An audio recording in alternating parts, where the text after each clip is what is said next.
Oke, bismillahirrahmanirrahim. Assalamualaikum warahmatullahi wabarakatuh. Perkenalkan, nama saya Kevin Nautikal Diansyah dari semester 5 Teknik Elektro.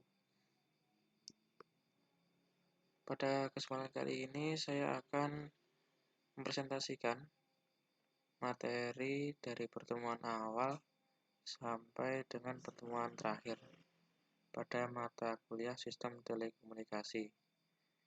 Untuk yang pertemuan pertama yaitu pengantar Sistem Telekomunikasi, kemudian yang kedua Badan Regulasi Telekomunikasi, kemudian pertemuan yang ketiga yaitu sinyal dalam sistem telekomunikasi, yang keempat yaitu elemen sistem telekomunikasi, kemudian pertemuan 5 dan ke-6 ini digabung yaitu sistem telekomunikasi dengan media udara, kemudian yang ketujuh transmisi pada telekomunikasi, kemudian yang pertemuan 8 dasar topologi jaringan, pertemuan ke-9 yaitu topologi sistem telekomunikasi, yang ke-10 yaitu sejarah sistem telekomunikasi serat optik, yang ke-11 yaitu pengantar sistem telekomunikasi satelit. Nah, untuk pembahasan yang pertama yaitu pengantar sistem telekomunikasi. Sejarah telekomunikasi pada mulanya hanya merupakan upaya atau cara manusia menyampaikan ide, gagasan, kemampuan, hasrat, dan lain sebagainya. Upaya tersebut hanya supaya manusia bisa saling berhubungan. Pada waktu itu, komunikasi tidak dianggap sebagai sesuatu yang harus diberi perhatian, dikaji, atau distrukturkan.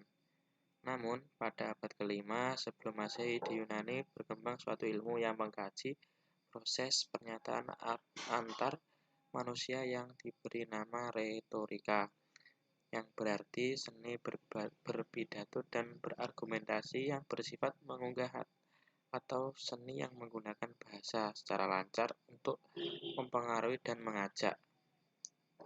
Nah, retorika mendapatkan pembahasan khusus, bahkan beberapa pemikir itu menempatkan retorika sebagai hal penting dalam masyarakat dan pemerintah. Nah, kemudian pada awal pengembangannya, batasan komunikasi yang dapat kita terapkan adalah percakapan atau penyampaian gagasan antar manusia secara lisan atau bisa disebut dengan bertatap muka.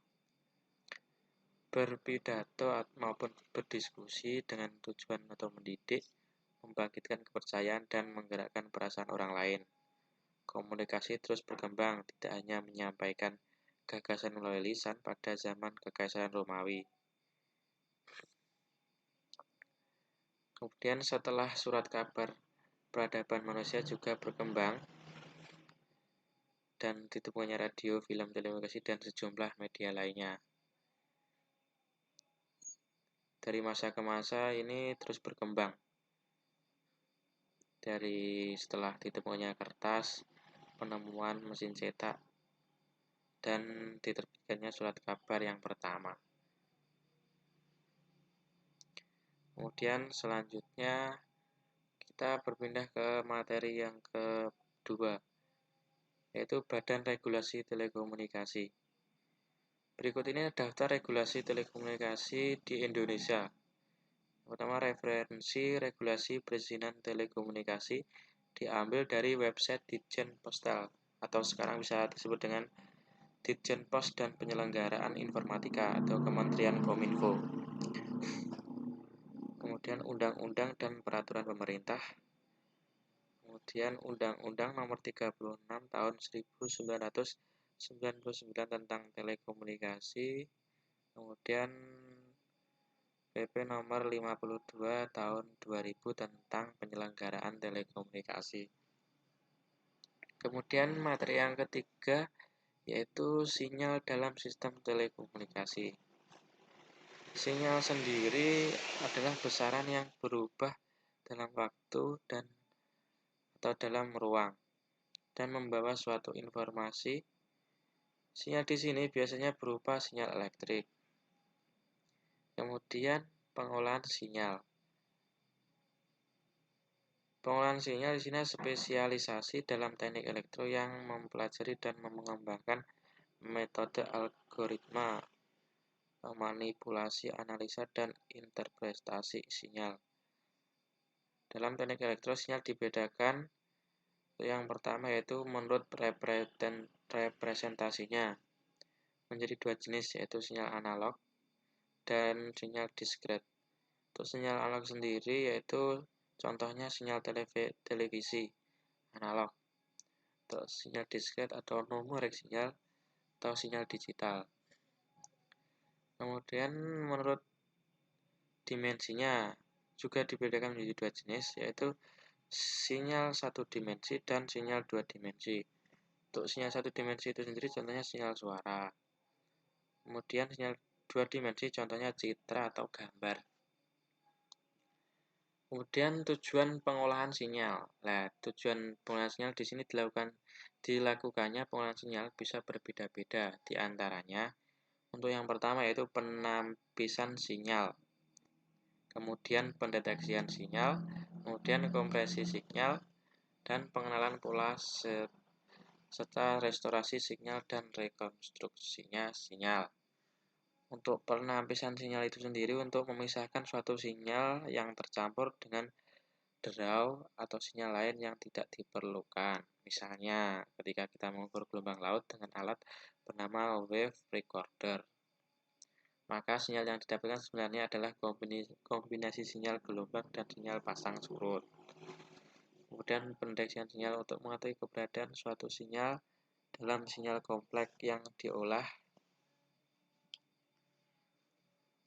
Contohnya dalam sinyal EKG, misal terkadang pengetahuan tentang keberadaan gelombang GRS diperlukan.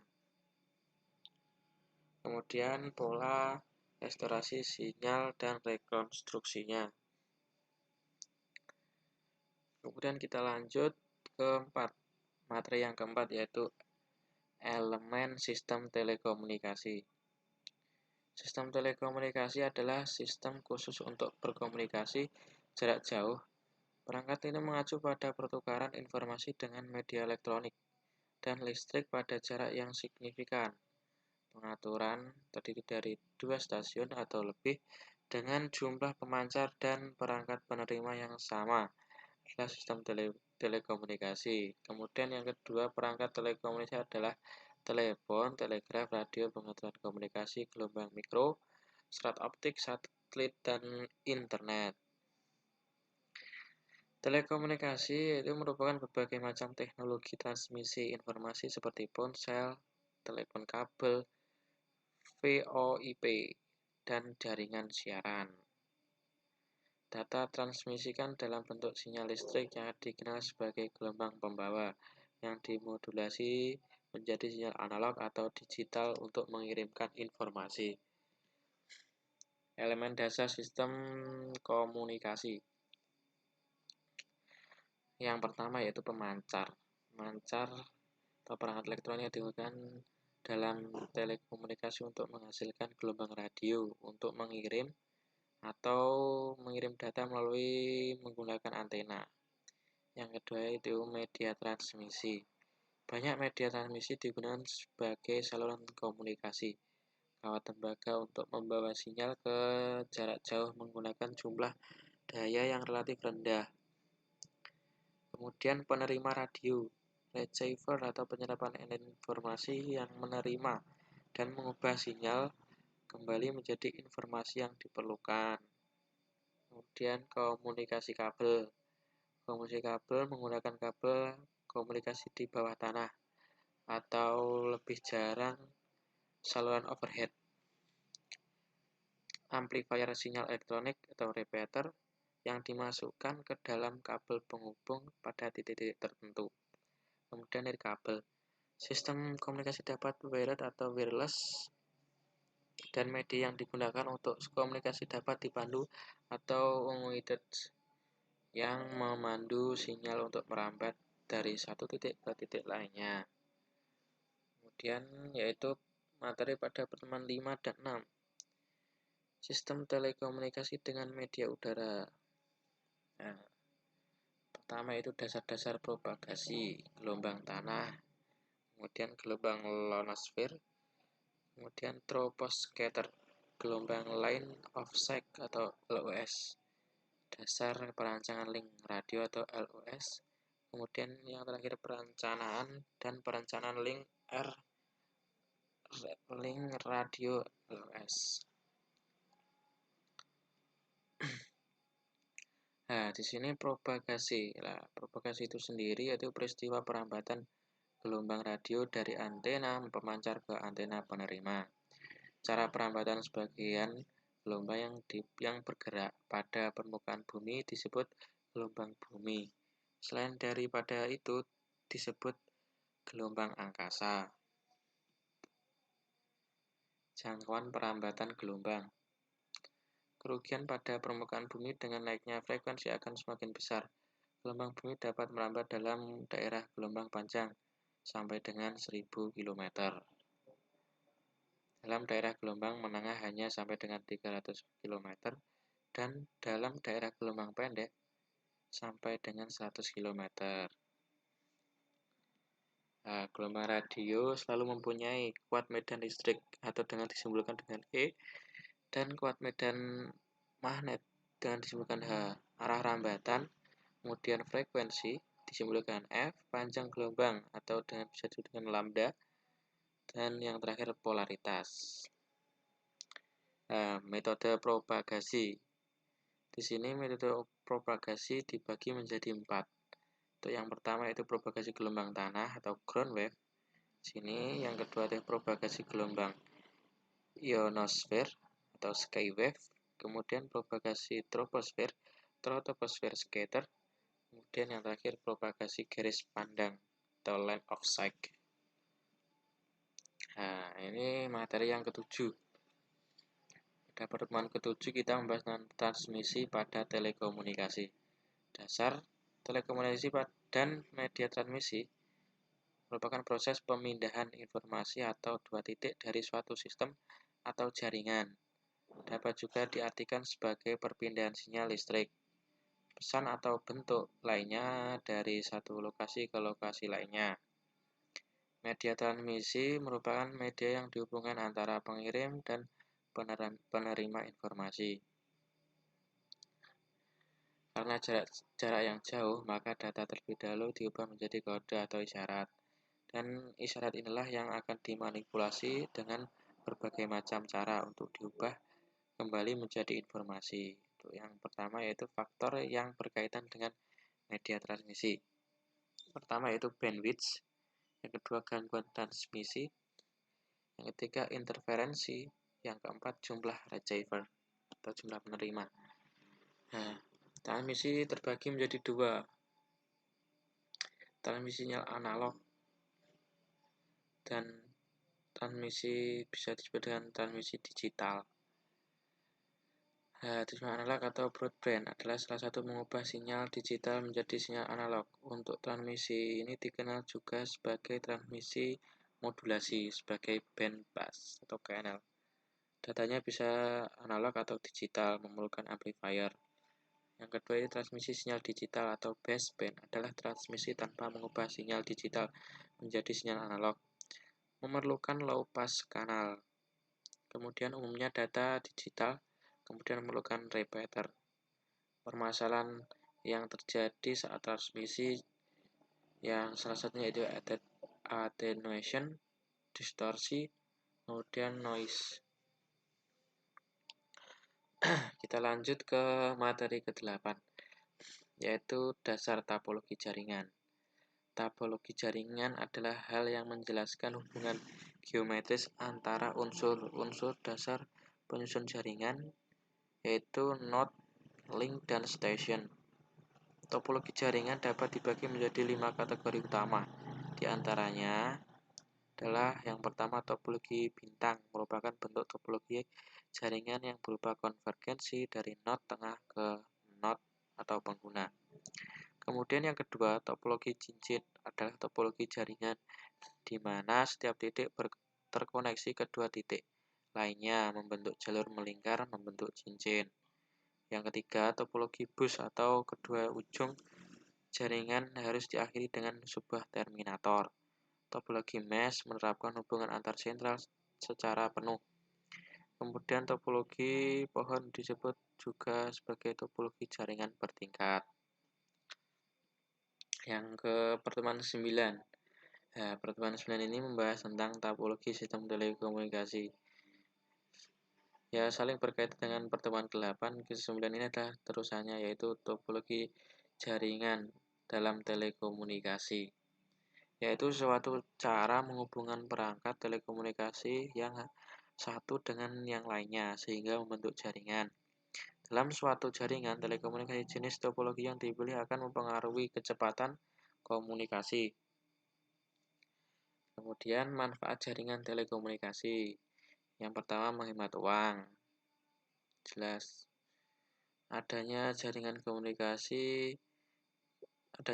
komputer dapat menghemat uang. Sepertinya contoh, kantor memiliki 5 PC dan akan dihubungkan ke internet dengan memanfaatkan kabel LAN. Koneksi internet dapat disaring atau internet sharing. Yang kedua, reliabilitas yang tinggi.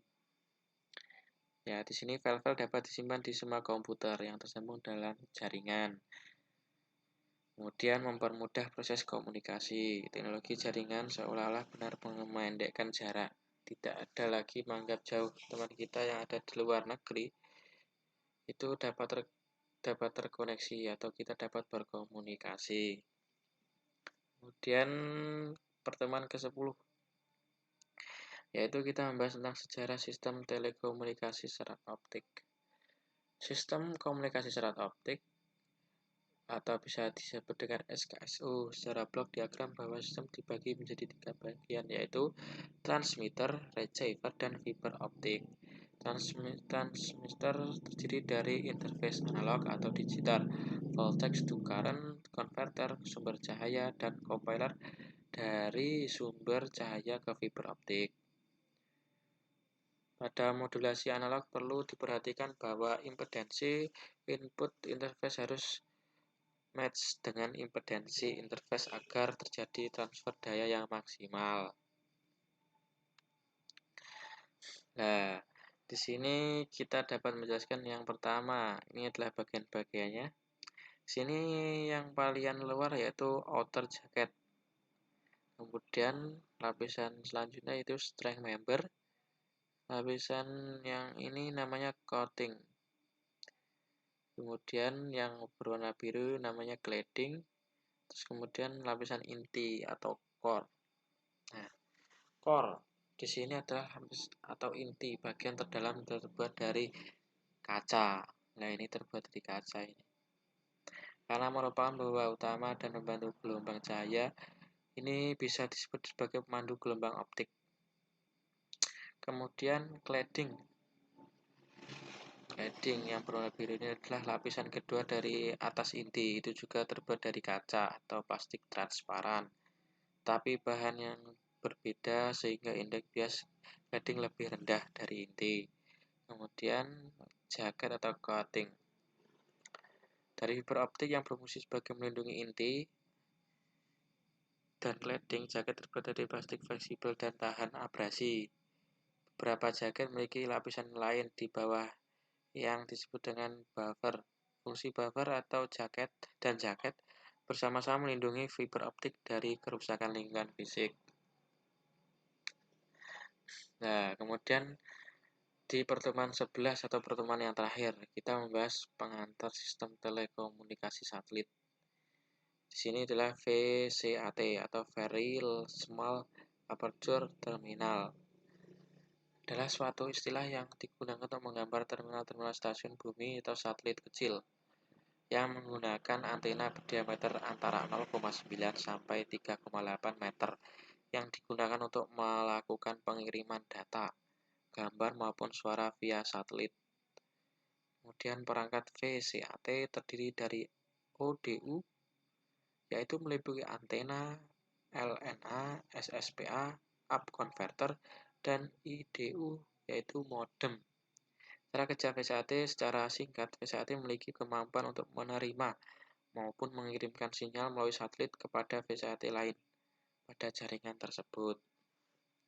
manfaat kita menggunakan VCAT yaitu manfaat untuk internet dan ISDN, Integrated Service Digital Network, juga akan menjadi lebih optimal dan murah. Teknologi VCAT dapat dimanfaatkan untuk mempermudah telekomunikasi di banyak industri dan bidang bisnis yang sangat membutuhkan, antara lain perbankan, misalnya komputerisasi online, perusahaan pengoboran minyak, penerbangan, distribusi barang dan jasa, bisnis perkayuan, dan lain-lain.